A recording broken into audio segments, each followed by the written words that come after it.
Alexandre de Moraes está cercado no canto do ringue, foi jogado contra as cordas e agora só lhe restam dois caminhos: cair ou jogar ainda mais sujo do que já jogou até hoje. A história você já deve ter acompanhado, até porque eu já falei sobre isso no vídeo de segunda-feira e também no vídeo de ontem. Malu Gaspar publicou uma matéria afirmando que Moraes pressionou o presidente do Banco Central em favor do Banco Master, o escritório que tinha um contrato milionário com o escritório da sua esposa. O ministro, por sua vez, publicou na manhã de ontem, terça-feira, uma nota dizendo que conversou com Galípolo, mas que o assunto foi apenas a Magnitsky.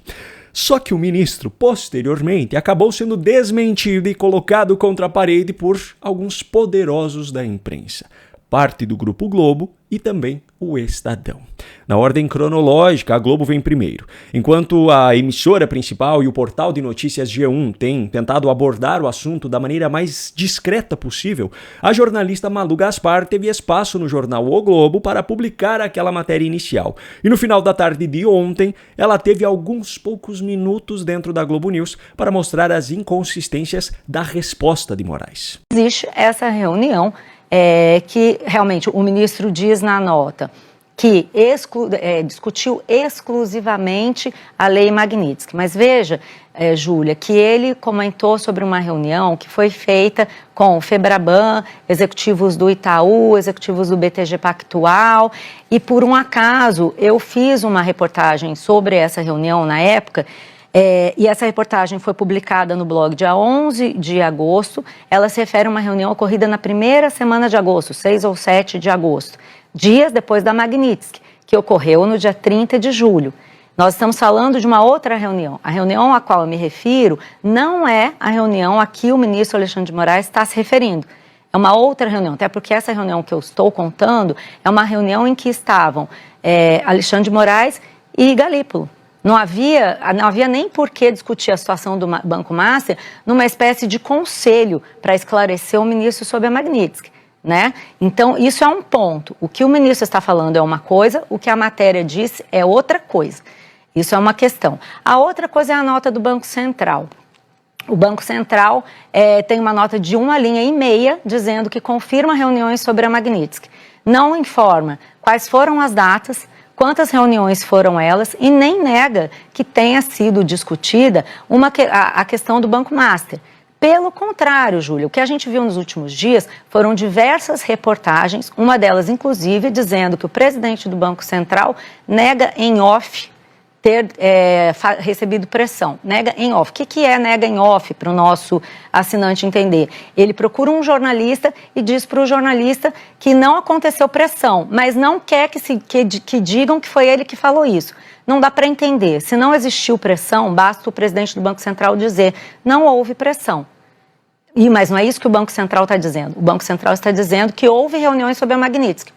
Ok, ninguém está dizendo nada a respeito disso.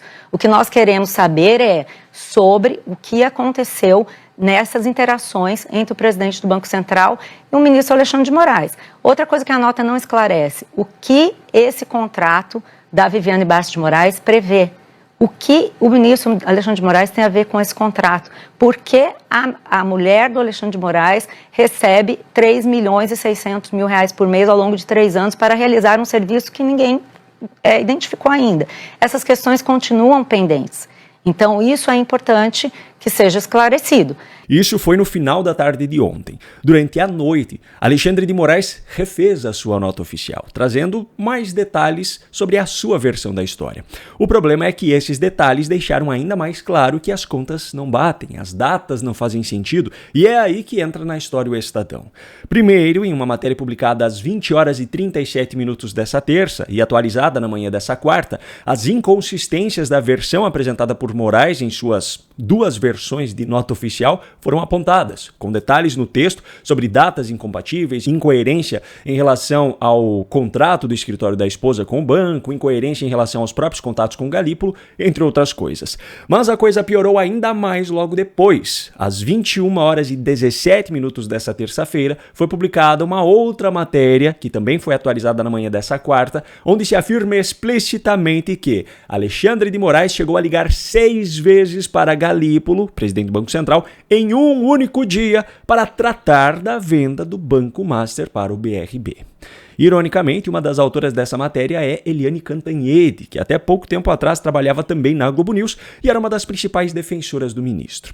Enfim, o fato é que o Estadão foi ainda mais incisivo do que a própria Malu Gaspar e decidiu comprar a briga, afirmando com todas as letras que Alexandre de Moraes está mentindo. Com essa situação, o ministro está agora pressionado no canto do ringue, jogado contra as cordas e prestes a ser nocauteado. Para escapar dessa pressão, ele terá que aplicar alguns golpes ainda mais sujos do que já foram aplicados por ele ao longo dos últimos anos. Ele teria que censurar Globo e Estadão, teria que incluir os jornalistas envolvidos no inquérito das fake news ou abrir um novo inquérito exclusivo para eles, teria que persegui-los implacavelmente como fez com muitas pessoas até aqui.